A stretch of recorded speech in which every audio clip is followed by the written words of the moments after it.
If you have a heads-up display, you can actually turn it off. So there is a button. This is a Icona, but I guess it's going to be the same on all other vehicles. We have this array of buttons to the left of the steering wheel, and this one is an on-off button for the heads-up display. So actually, when I drove the car, I turn it off and park the car. Right now the car has been parked. Let's see if the display will come out as I turn on the car back again. Normally by default it does come out, but let's just see. So it does stay there, and that's really a nice feature. As you can see, this is an electric EV, but right now I can put it to drive if you want, so you can see that, and I can drive it, and the heads-up display stays shut, stays off.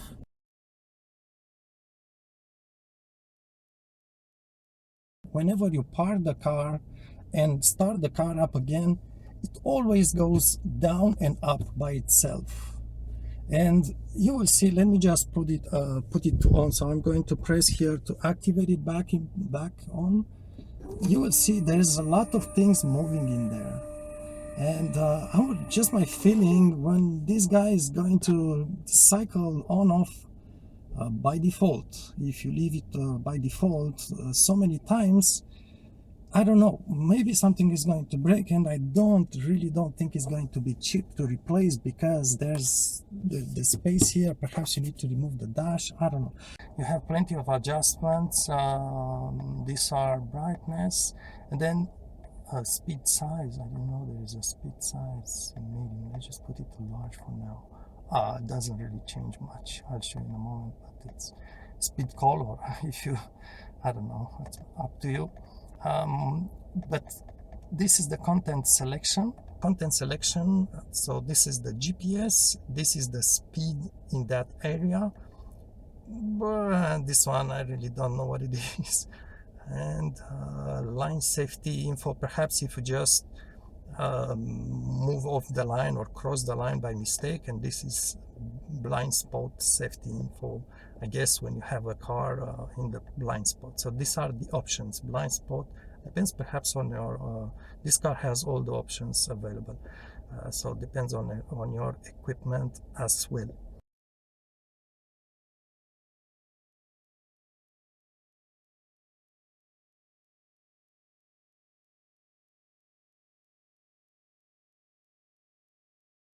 The digits, whatever it's displayed on the camera, looks at least 2-3 times smaller than in reality.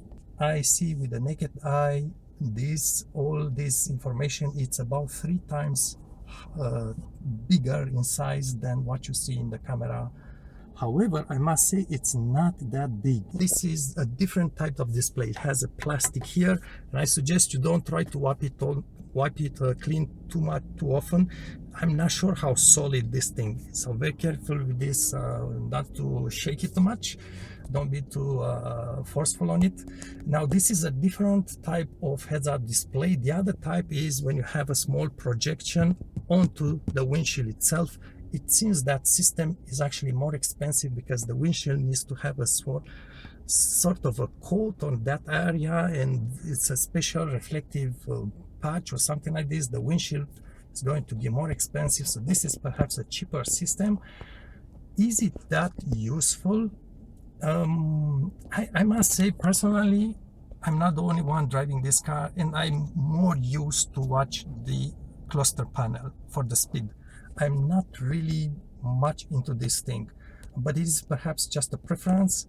If I would be one of those persons that really wants or likes this kind of display, I say it doesn't really add that much. Why? Because from this angle here, if you look, the speed is so low, and this other speed, it's not much lower, and it's bigger.